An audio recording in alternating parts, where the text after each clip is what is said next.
Hello, Maverick fans. Welcome to another edition of the Mavpuckcast. Thank you, as always, for tuning in Yeah, great to be here. Great to have you all listening. on a very nice Sunday for us while we It's record this. beautiful on a beautiful weekend. It was great yesterday. Yeah, It's about 60 today. I got to play some golf on Saturday before the UNO game. Oh, It's did pretty you? nice. Nice. I took the time to sit out on the porch and read, which is something I really love to do. So it was That's great. awesome. I got a lot of my the Brad Thor novel I was reading done. So I was Ooh. golf sounds good. So yeah. Yeah, reading was great. So yeah, I'm totally ready for spring now. So no more snow. And coming up on the end of the season, spring is very near. It is. The days are longer. Staying light out longer. Yeah. Yeah. So, Cara College visited Omaha. The Yes. Mavs ended up with a split, sadly. Yeah, we were not expecting that. I think we both thought that they would sweep, and I think after our 5-0 win on Friday, I think we were feeling pretty good about that Yeah, possibility. I think I think it was you and I that when we were walking out maybe on Saturday that we were talking about this, but I really felt I was very nervous for the weekend during the first two periods on Friday. I didn't feel like we were playing very well, and the third period I thought we really kind of figured things out. Yeah. And then Saturday was just a mess. Yeah, Saturday was kind of an odd game. I mean, I went into the game like you said. I felt pretty confident. I felt pretty comfortable. We got the first goal. Timu Polkanen got the first Right? goal. And at that point I was feeling pretty good. I was thinking we're going to get this done again, and for whatever reason, it didn't happen. And quite honestly, I wasn't too worried No, after CC tied it up. I wasn't Like it was a either. power play goal. It was a really good play. It was, mistakes on our part to let the puck across the seam. Yeah. And there was nothing Seville could do about it. So And it was 1-1 after one, and so we're right, both thinking, they'll be that's fine. fine. They'll regroup. They'll be fine. We'll come out in the second period. Yeah. I was kind of thinking it'd be a little bit of a back and forth second period, but we'd probably go into the third tied. And we went up 2-1, and I'm Yeah, feeling we're pretty all good right. about that. Yeah. But Colorado College gets the next two goals, Mm-hmm. and especially that one that came their third goal with, you know, seconds left in the second period. Yeah. Those are momentum killers anyway, and those are kind of psychological killers. And after that, they basically locked it down, and nobody scored the rest of the game. But I don't know that was so much Carlisle College locking it down. We passed up some. I keep saying this team seems to pass up good scoring opportunities trying to find a great one. Yeah, When we it's would serve yeah. ourselves a lot better if we would just take what's in front of us. Don't let perfection be the enemy of good. Right. And I felt that way. Like we controlled the play for a good couple minutes there with Seville pulled, and I'm thinking just shoot. Yeah, Like crash the net, shoot the puck, get the puck to the net, and I don't know, they were just trying to make these crazy passes and they were, and they had difficulty during that game in transition too. I thought that there were moments where you're like, just get it out of the defensive zone. right. So that was, and the one of the big factors certainly in that game was Taylor Ward going out with an injury. Yeah, crossing fingers hoping to everything that we can that it's not major and not something long term, No, and but he came off the ice, and that was in the first period, correct? it was. Yeah, he was. He was He went into definitely the favoring one leg, Yeah, he and went in the board's feet first, and I mean I've heard some people have said ankle. In my experience, if you hurt the ankle, you break the ankle. Those skates yeah, don't I move don't. much, Yeah, so and to me it seemed like it was probably more his knee. I'm worried more right now that it's a knee problem than it is right. The ankle. way that he was moving off the ice, and I haven't gotten an update as of this podcast, so I don't know Yeah, I haven't what it seen might have anything been. on the wire about it. Yeah, so I don't. I don't know. It didn't look good, and that's tough for him because that's a player that we Yeah. obviously really need in the lineup, and He's one of our best, and so He's, that was a tough one to watch. So and you could tell for a little bit after for a while after he went out that there was some feeling out. There yeah, was he's someone's got to fill his spot. How does that all work out? Some of the yeah, lines got jumbled up. There was one line he pretty much kept the Conley and Weiss and Abate line. yeah. He kept together, but most of the other ones he kind of plug and played a little bit. He double shifted Conley a little bit here and there. So coach was trying some things, trying to find something that would at least get us past Colorado Right. College, and unfortunately Saturday we just couldn't find a way. Yeah. No, that was too bad. We really would have loved to have had those 3 points, and I think the guys would have loved to have had them too. But that just wasn't our fate this weekend. So Yeah, and North Dakota didn't help us any no, playing St. Cloud, and it's like St. Cloud gets 5 of 6 points out of that, and you're just they do Jiminy. because we would not have. I mean, you wouldn't have predicted that going in. You thought, well, maybe they might get a split. It's obviously they were playing in St. Cloud, but all of a sudden St. Cloud has decided to wake up, and who knows what they can do down. I mean, they're they're knocking on the door at fourth. They're 5 points out, but they're 5 points ahead of us, and that's significant. You know what I'm saying? Well, right. At this point in time, we know we're not getting first or second. There's no way to that. Yeah, Uh, while mathematically, like if you add up the yeah. possible points remaining Mathematically, and we stuff, could get third or fourth, but but we can't because in order for us to get third, that means both Denver and we just have to Western stop. Michigan would have to lose all of their games, which Yeah, would keep St. Cloud ahead of us, so we couldn't yeah, get to third. So I yeah. think mathematically, when I looked at it, there is one way that we can get to fourth. Uh huh. There are a couple ways that we can get to fifth. It all comes down to St. Cloud having to lose. Yeah. And when we looked last or a couple weeks ago, Mm-hmm. they had kind of the toughest out. We were looking at it saying we've got Colorado College here in Omaha, Right? then we go to Miami, Right? then we finish the season At with home with North our Dakota. quote unquote travel partner North Dakota. So we Right? were feeling pretty good because they had they had the tougher draw. They had the tougher schedule. Yeah, because they had North Dakota and they have Duluth. They finished with Duluth. Right. And then they have. Do they have Western Michigan or do they have? Why I will look here. I can't I think they have Denver. No. Yes. They got North Dakota this week. No, they beat North Western Dakota. Michigan. Oh, you're looking at Western. I was looking at St. Cloud. Oh, I'm sorry. yes. St. St. Cloud Cloud has has Denver. North Dakota, Denver, and Duluth. And so we were thinking we've got the better draw with Right. Miami and CC. But man, they come out and get 5 of 6 points against North Dakota, and you're like, well, okay. All right. Apparently not if they're gonna, play the way, and they played very well by all accounts. So let's look at Western. So was it Western who we were looking at, or Denver? Western's going to be the one. Mostly at this point in time, I think it's who finishes 3-4 between Western Michigan and Denver. That's an interesting battle between those two right now, because Western splits with Duluth this weekend, and then they have to go to North Dakota next weekend, which will be Right. tough. And then they finish with a series at Lawson Ice Arena against the Miami RedHawks. So Right. I just I don't know. And Western's been playing good hockey recently, so I think this weekend will tell us a lot about those two teams. right. If Western Michigan can get points against North Dakota, Yeah. or if Denver goes in and lays an egg in St. Cloud, then Yeah, and it creates an interesting, because we'll finish 5 or 6 unless right. you know. So I think potential for Mavs fans and looking at where we could set. I think right now feasibly we're probably going to be fifth or sixth. Yes. It comes down to Which can we win? yeah, Because we really need points in Miami, and can we split against North Dakota? And that Yeah. would be an ideal situation to end the season. With 3 out of 4 wins, that Exactly. would be good. That probably I assume that would be enough to put us into fifth place, and then it's a question of what does Western and North Dakota who do we end up Denver playing, do? Western or Denver? And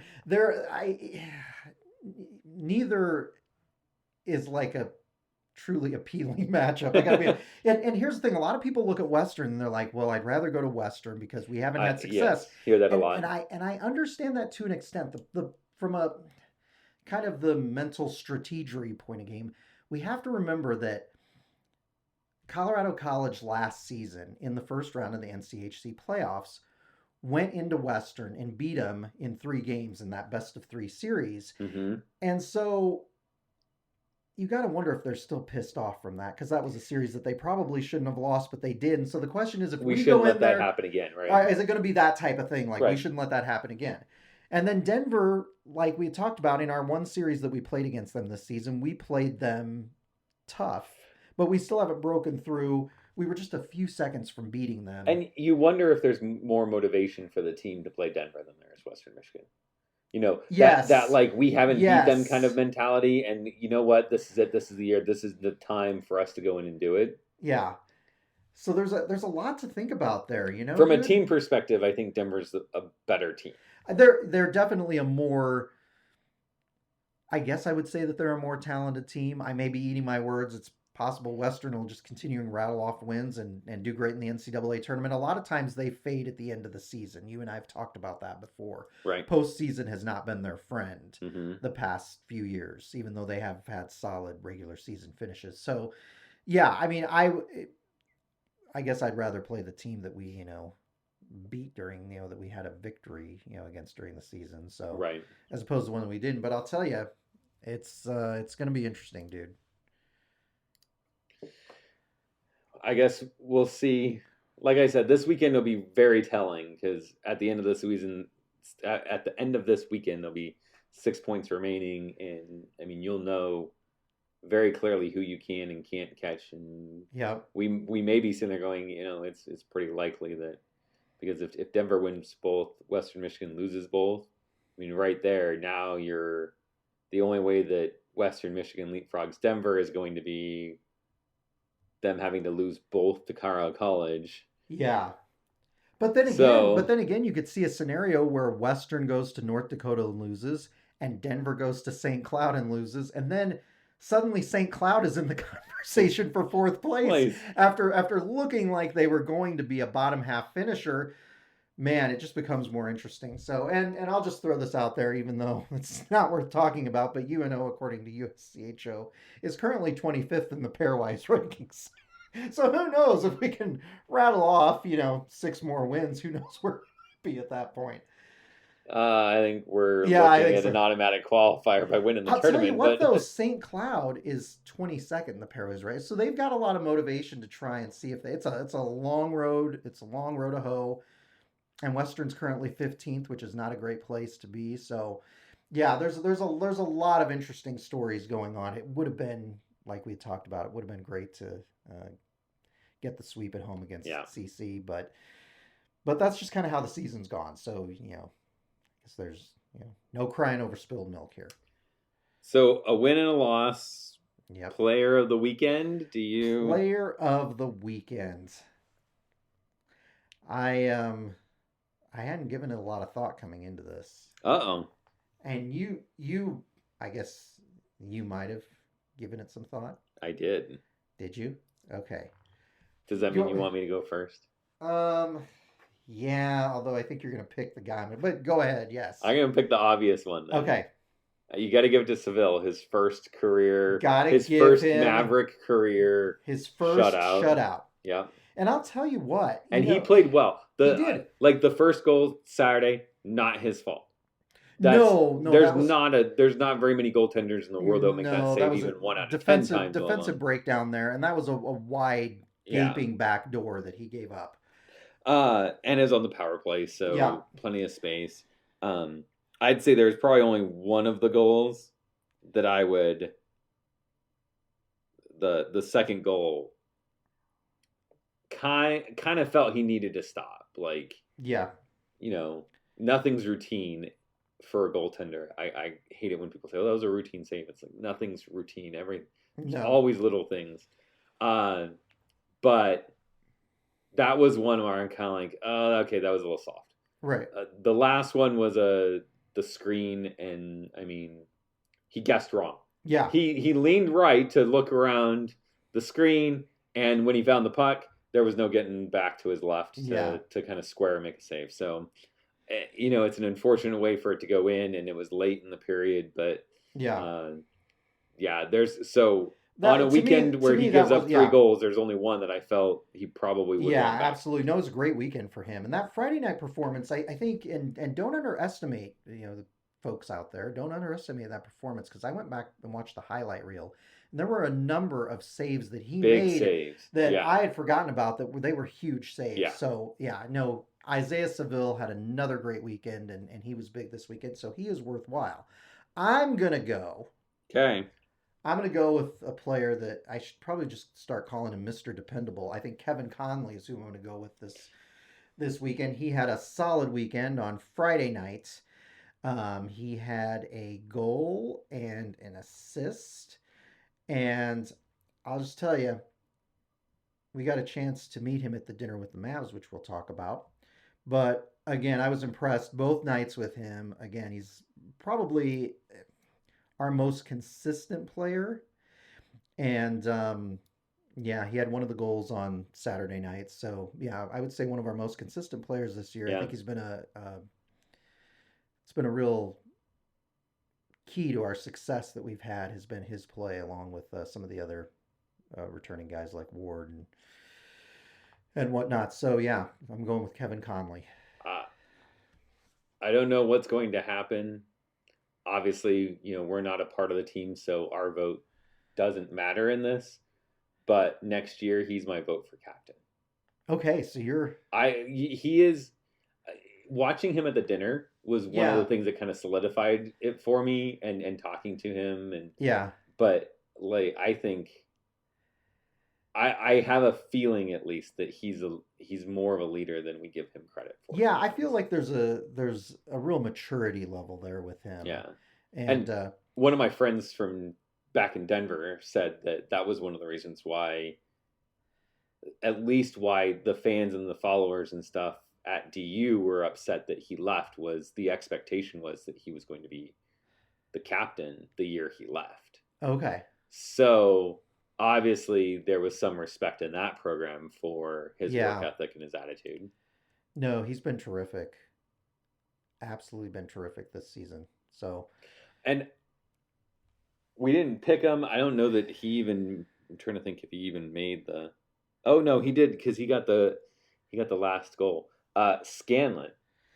Brandon Scanlon. He had another good weekend, and I know we've talked about him before, but I was talking to one of our friends, Kevin, after, it would have been after the first period on Friday, and said, I right now, my opinion is he's probably our best defenseman. Yeah, I think he's an incredibly solid defenseman. He was great in juniors, playing for the Brooks Bandits in the Alberta Junior League, and he was a go-to guy. He was a playmaker. He was definitely an offensive defenseman, and he's starting to show that for UNO. And I just think he'll develop over the next couple seasons and become a really solid blue line. He makes smart decisions, and that's something that we've been lacking lately. The last couple of years has been we make a lot of poor decisions on defense and giving the puck away into just putting it into space and not being purposeful with our outs and what we're doing. And so he seems to have that, I have the mentality that there's something I'm going to do, and that's what I'm going to do.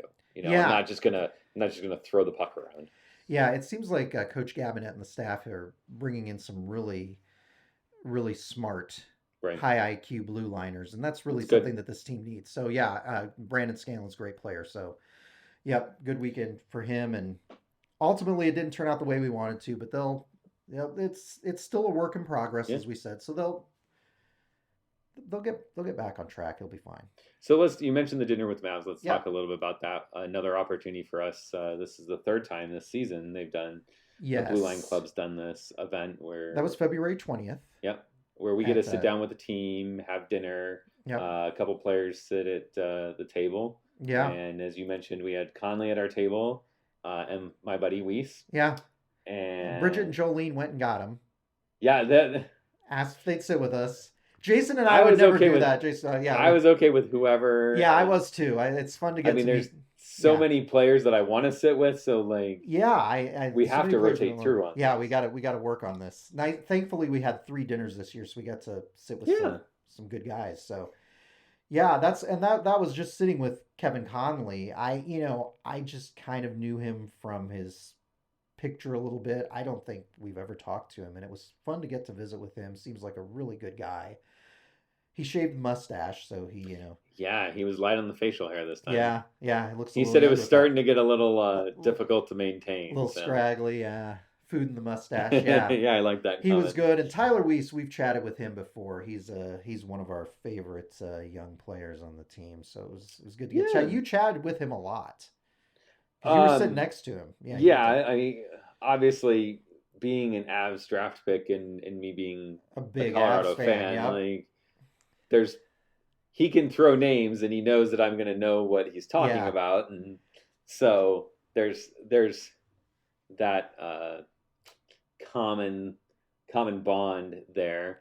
But he's one of those players that UNO needs to step up, and so it was interesting talking to him about what he's working on and what his plans are, and Yep. and kind of how he sees his role on the team. And I thought it was interesting because we've talked a lot about certain players just having to step up and take their play to the next level. And he had mentioned he's really working on getting some more size and really being a little bit more confident. Yeah. And so I think that showed this weekend. I thought he showed a lot of He did. poise. Yep. He was controlling the puck, which is what Yep. I think we've said in past podcasts. We really need him to do is control play. So that was It interesting. was good. Yeah, it was a great event. We got to hear from the seniors. Yeah. We got to hear from former UNO head coach Mike Kemp reminisce on the past. Got a Yeah, chance talking to ask about him some questions. some crazy stuff that happened with Yeah. coach as a player. Yeah. always kind of No. funny. Yeah. Bridget was Facebook living it Yeah. for the people to see, and she said ask him what his favorite memory of Mike Gabinet was when he was playing for Mike Kemp back in the early 2000s, and so he had a neat memory where he talked about Gabinet's grandfather, and that was kind of neat. And then I convinced Jolene to ask Gabinet when he talked what his favorite memory was of playing for Coach Kemp. So we got kind of the other side of it. And we got a neat little story there too. So yeah, it was a lot of fun. We didn't get any good nuggets. Somebody, I think it might have been Dayton Headley, asked if they knew our non-conference schedule for next season, and Mike Gabinet is like, "Yes, I do." And that was But it. he wouldn't tell He us. wouldn't tell us. I think What we didn't ask, yes. and this kind of leads into our next topic. Yeah. Hopefully that's okay. Yeah, no, it's absolutely fine. And then I don't know why we didn't ask this, but we probably should have. There's rumors and stories floating around about conference realignment, and Yes. we have talked on the podcast before about would the NCHC bring on more teams, Yep. and we've asked. I believe at the last dinner with the Mavs, we asked about other teams joining Arizona. I think we asked about Arizona State, and they had talked. Trev Alberts and Mike Right. Gabinet, I think, both talked about that at the last dinner with the Mavs. Yeah. So with all this talk about CCHA, the CCHA is back, back, baby. and- Yeah. Apparently, Bowling Green held on to the name and the website domain name for that, so they were just laying and waiting. So for those who don't know, because I'm sure that there are people who don't really follow, NCAA conferences outside of UNO Right. and the NCHC. The WCHA, as it stands now, was former teams from the WCHA and CCHA who were they were left out of the Big Ten Hockey Conference and the National Collegiate Hockey Conference, which UNO is in. And so it was kind of these cast-off teams, and it included the 2 Alaska teams. Which I think you should mention that the NCHC, a large reason why the NCHC exists is because of the Big Ten. Right. And this Big Ten desire as the Big Ten to have all of their sports play all of their sports and have them all in the league. And Right. before that before that, at the Big Ten meeting, when they started mentioning those types of things, the Big Ten teams were split between the WCHA and the CCHA. Correct. You had two Big Ten teams in Right. the WCHA, Minnesota and Wisconsin, and then the CCHA had Michigan State, and Ohio State. Right. And so ultimately, Penn State was bringing on. Penn Yes. State was getting the money. We knew that. We knew they were building an arena. We knew they were going to come into college. and they hockey. needed a minimum of 6 teams to form a conference. So Right. Penn State screwed it up for everybody. Right. So once you knew that, like, I think the teams that are in the NCHC I now think saw they the started writing on the jockeying. wall Yeah. and said, okay, we know that the Big Ten's going to harvest teams from Yes. this league. And I kind of feel Now's like the that's time to make a jump. I kind of feel like that's why Bemidji and Omaha ended up getting into the finally for Omaha getting into the WCHA, which is where they wanted to be when the program started, but were kind of snubbed a little bit back in the late 90s. I think they got in there because I think the commissioner of the WCH at the time was trying to hedge his bets. You know, if we lose Minnesota and Wisconsin, teams, right. we've got these two teams to fill in and it'll be solid. Right. But some of the member schools had other plans, and I think a lot of it stems from not wanting to go play in Alaska every year. Yeah, I'm sure there's a lot of the profit sharing usually comes into play a lot with conferences and the TV rights and things like that. Like that, there's a lot of money there, and that's follow the money. Absolutely. And so, which is how we get to the CCHA too. Yeah. Apparently, the rumor is that it's a money concern from a couple teams. Well, it is, and they basically what they're doing. It's the current WCHA, which is Minnesota State Mankato, Bemidji State, Northern Michigan, Alaska, which is Fairbanks, Bowling Green, Michigan Tech, Lake Superior State, Alaska Anchorage, Ferris State, and Huntsville. Now, the new look CCHA is going to be all those teams except for the Alaska schools.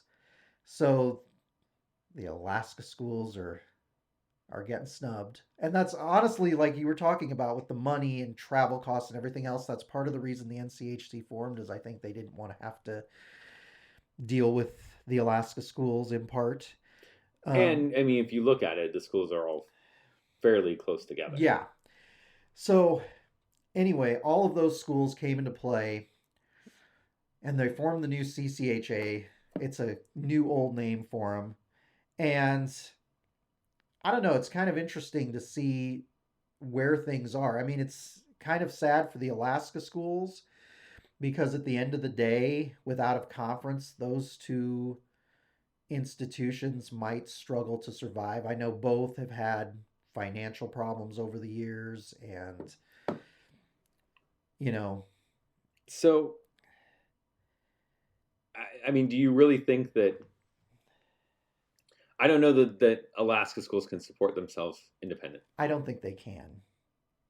So do you think it's the end of Alaska hockey? I don't know. It might be, and it's kind of sad in a way. I mean, it's kind of one of those kind of peculiar things about Division I hockey that you have two schools in Alaska that play the sport. I mean, basically it spans the United States coast to coast in that regard, but I think it might be the end for both of those teams. I could see one of the programs dropping. Right. I don't know if it's just because I don't want it to happen, right, or what, but I kind of think there should be one, and I think that I just don't think that I know they talked about folding programs in the past, and I just don't know that Alaska can support both of them, and so I could see them going down to just one team. Yeah. I don't know which one that would be, but I could see them going down to just one team. It could be Fairbanks. That changes your appeal to a conference, because now it's not 2 trips up there, or a long week where you have to play, stay, play, type of situation. Now you get the opportunity to And the cool thing in the past, and I think that this is still in play, when you go play up there, it allows you to get 2 extra exempted games on your schedule. For a team that's trying to grow and develop like UNO, it potentially, when you play in the state of Alaska, I remember back in the days of the CCHA, we were their travel partners, so it gave us 2 exempted games, and that's when we had the Maverick Stampede tournament at the beginning of the season, because it allowed us to have 2 extra games that wouldn't count against our totals for the season. Mm-hmm. So, yeah, it was kind of a neat deal. It's kind of sad to think that those schools, because we've got a lot of history in the state of Alaska as a program. So, and some of the other rumors, I mean, there are some rumors that Miami is interested in leaving the NCHC and joining this new CCHA. I think Bowling Green, which is another Mid America Conference team, which is where they play their other sports, I think that might be the appeal. But they say that apparently, this according to the College Hockey News article that Adam Woden wrote, um, their argument is they would only do it if Western Michigan was interested in leaving the NCHC, and Western Michigan apparently is no interest in leaving the conference, and they're doing part of that, I think, is because they're doing very well in the NCHC, and it's a prestige conference for them. So it'll be interesting to see if this leads to any more realignment. Yeah, what are your thoughts on that? It'll be interesting because we've heard in the past, this isn't new information, but we've heard in the past that Minnesota State's been wanting to get out of that. Yeah, we heard they've tried to apply to the NCHC, yeah. They feel like they're, the comment I read in one article was that the administration inside of Minnesota State feels like they're men in boys leagues. And that there's no real competition, and it's hurting them because they look at their ability to move in pairwise rankings. Right. And when you're playing teams that aren't expected to get in, when you're the only team from your conference that's expected to get in, if you oddly enough, go to Fair State and lose or something like that. Like, how do you get back? How do you get back those points? There have been some seasons where their pairwise has been high enough where regardless of how they do in the tournament, it doesn't matter. But there have been some seasons since this realignment happened due to Penn State where they've had good seasons, good records, but they're not quite high enough in the pairwise. And if they get knocked out in the tournament, they're gone. So Mike Hastings up there, Omaha fans are familiar with him, coached the Lancers for many, many years. Great coach. He's done great things with the program, but there's probably, I would imagine there's part of his mindset where he would like to see his team go up on a week in, week out basis against the likes of the NCHC and see how they do against the tough competition. Mm-hmm. It'd be interesting to see. The other thing that will be intriguing is there's one team that just, for me, it doesn't make sense. Air Force in the Atlantic Hockey. And I think the only reason that is because Army is in Atlantic Hockey. Right. But you're right. They have to, I don't know, hop on a C-130 or whatever and head back east for basically all of their what's games. Their travel cost? But yeah, I that's one that I've always wondered, like, do you, if this alignment happens, if teams start moving conferences and you're not just, it's not just, okay, we're going to rename the WCHA the CCHA. Right. If we're getting past that and we're saying there's actually teams that are moving in and out and around. Yeah. Is it the time for the NCHC then to say, hey, maybe Minnesota State, we're with you. We're bringing you on. We're going to bring you on. We're going to bring you in Air Force. Because from a travel perspective, I mean, you go to Colorado College. I'm sure the Colorado College would love to see Air Force every year because it's in-city rivalry. Yeah. I don't know if Air Force would love it. But I don't know. Yeah, Air Force might be like, wait a minute. Don't get us into this. You guys want us to compete against the NCHC? No way. No. We're a service academy. But they would be interesting. I'll be honest with you. I thought that idea was interesting since they're a full-fledged Division I institution. Mm-hmm. And this conference has tried, from the get-go to have as many full sport Division I institutions as they could get. That would be interesting. Some people have mentioned, Mankato and Bemidji. Based on our history with Bemidji, getting trapped to death back in our brief time in the WCHA, I mean, they're a team that definitely could be aggravating. That could be interesting, although I feel like that's a very Minnesota-heavy conference at that point.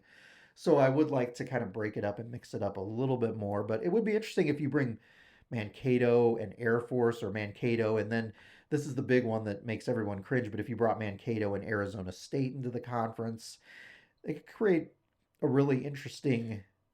Well, if Miami gets its way and Western Michigan wants to leave as well, and both of those teams go to that CCHA, I could see you saying, hey, let's take both Army and Air Force. If Air Force wants Army to stay with them, I mean, if you bring in Arizona, Minnesota. We Yeah. keep it. It's basically the Minnesota League plus Mankato Air Force. half Minnesota. Or you could do Mankato, Bemidji. Because if you split it into kind of like two regions, I mean, you could have Air Force, Colorado College, Denver. Yep. Right, like those. I mean, those three. They're not. It's not hard to get to. Throw Omaha in there for your fourth team. Put North Dakota in there for your fifth, and then you've got the Minnesota teams. Well, and you could potentially do. I mean, that you could kind of do some sort of potentially interesting things like CC and Denver are able to do, where they do like a home and home series. All their series now are one there, one here type of thing. Yeah. So and you could do that with Air Force, and Denver would probably be on board with doing that with Air Force. So you don't both play, the whole weekend up at Denver. You get to play once at home. Jason's ready to do this. Because he was at Air Force last week for the NHL outdoor game.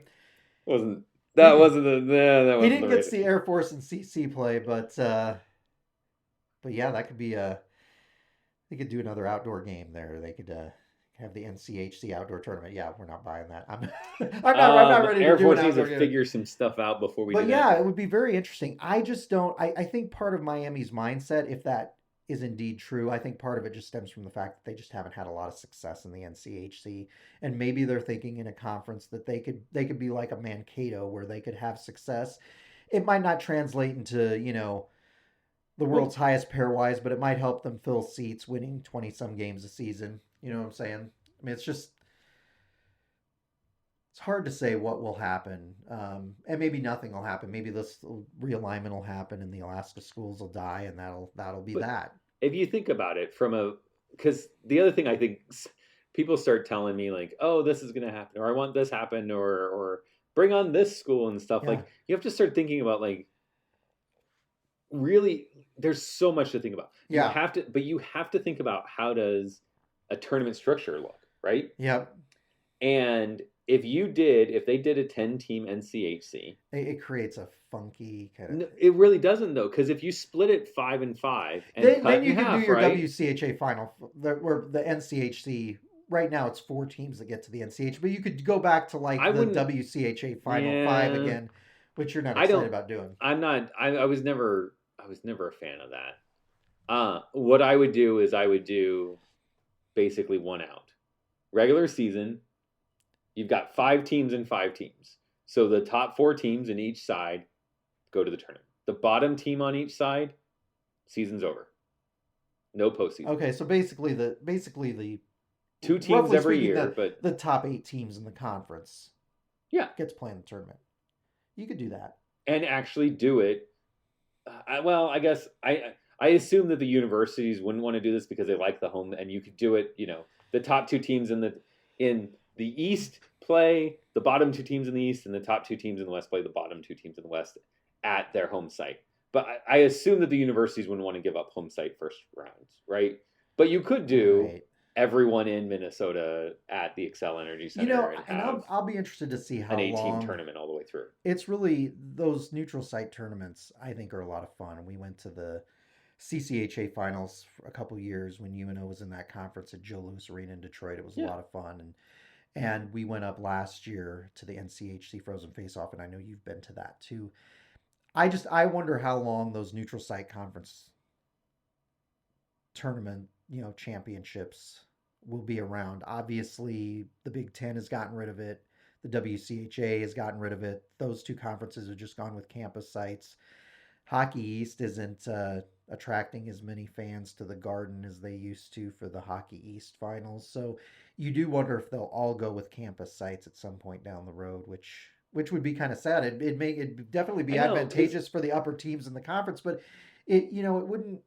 It'd be kind of cool to be like, all right, 4 games on Friday, a full slate. Take Friday, put 4 games on there. It's an all-day event. Saturday you're down to 4 teams, so it's 2 games, and Sunday it's a championship. Yeah. And say you want to talk about being the hardest. That's going to be the hardest hockey tournament to win of any of them, because you've got to win in a weekend 3 games in a row. Yeah. Against teams that are powerhouse teams. And so I know the NCHC, when they first kind of got started, they were a little bit bigger on this appeal of the best teams in the country play in the best league in the country, and that's the NCHC kind of mentality. If you went to that format where you just brought everyone in for one weekend at the Excel Energies, I mean that's you're really saying we're ready to prepare these kids, because you look at NHL, AHL, those two premier leagues, and say what's different about their tournament preparation and stuff. It is a dog sled. It's every other night. It's, high caliber talent, and that's what we have. So you want to prepare these kids and say, hey, this is the best league for you to develop at that level. I mean, that's the reason why everyone said they want to go to Boston College, is because those two teams were perennial powerhouses. You played each other, at least bare minimum, you were playing each other 4 times a year.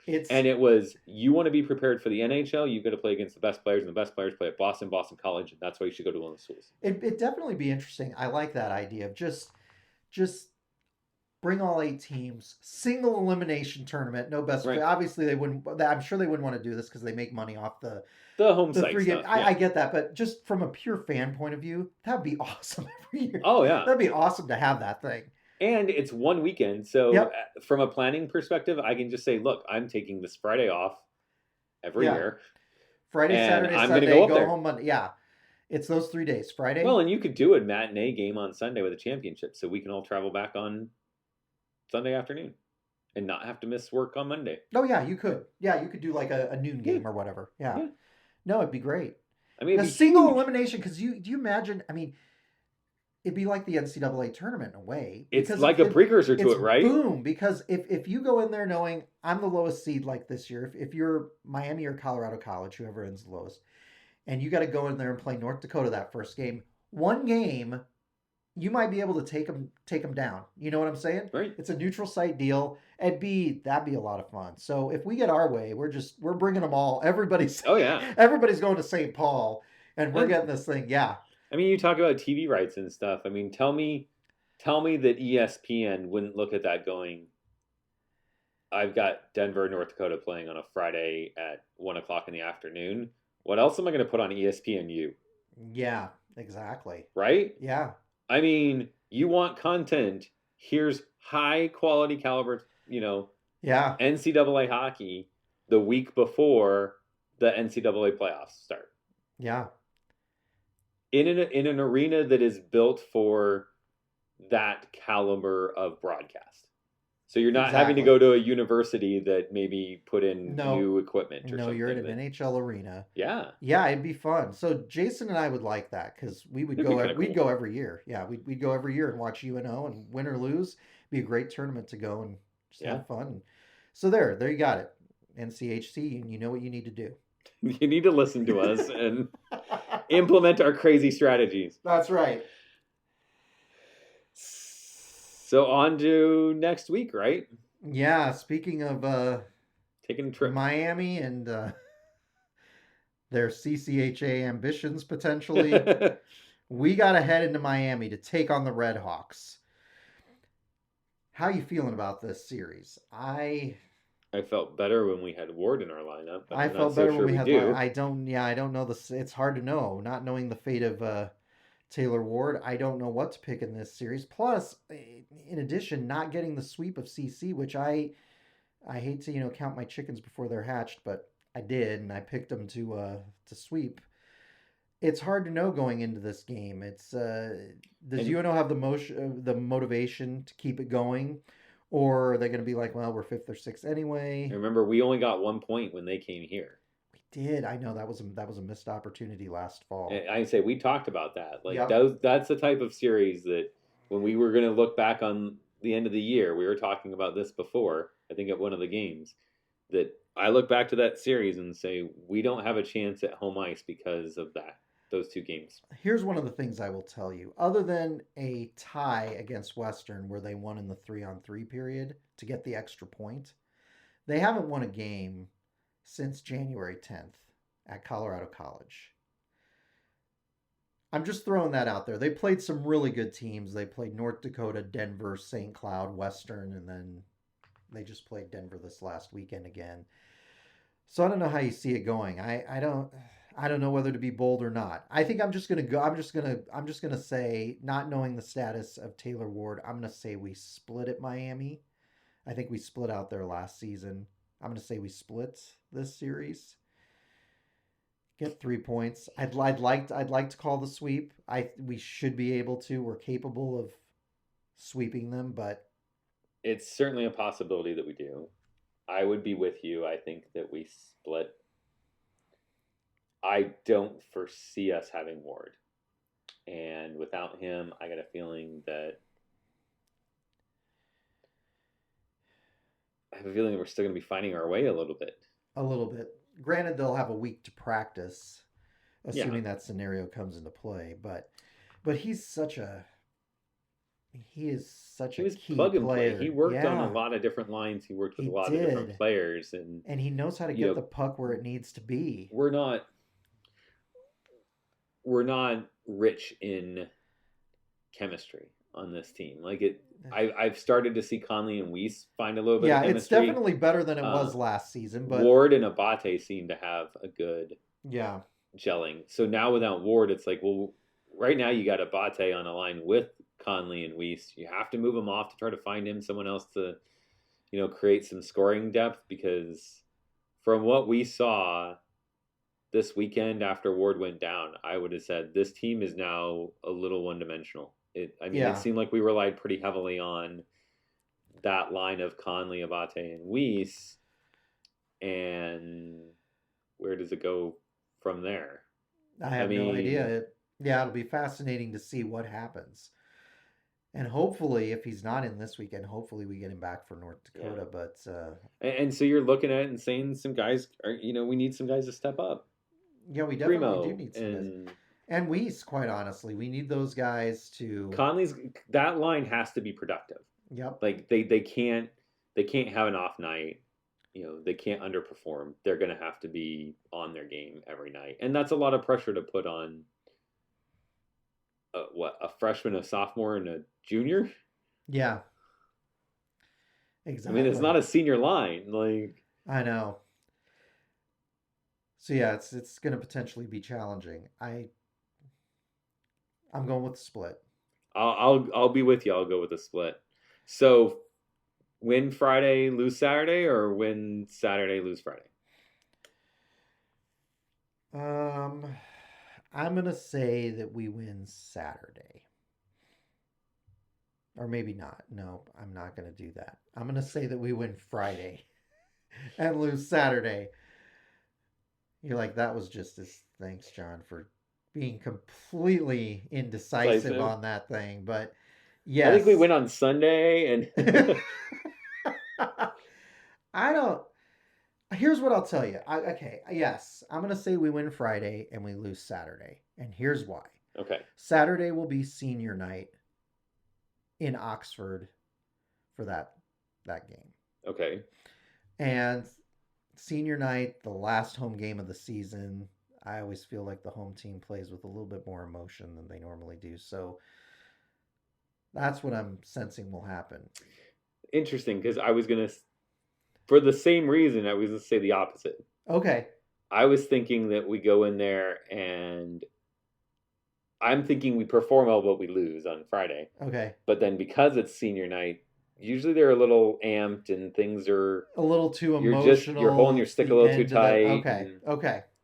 And that's fair. That gives us just enough to then That's take the win on Saturday. And I will tell you, Bill Pickett is taking a busload of students out there for that series. So we're gonna have fans on hand to cheer. So has one of the best student sections. They do. Those guys going out there, it's an awesome experience for those students, and yeah, we'll be watching on TV, listening to you cheering loud because we can usually hear you on TV. Yeah, I know it's great that they're going. I had almost thought a couple weeks ago, Bridget had made the comment. She's like, maybe we should drive out to Oxford and meet them, because Bridget and I went out there. I think it was 06 or 07. I can't remember, but it's been a long time. But it's a neat trip to go on, and I think the weather will be nice for him. Yeah. So that should be a fun trip for Bill Pickett and the students out there. So it's great to have some UNO fans out there cheering us on. So we'll just have to see what happens.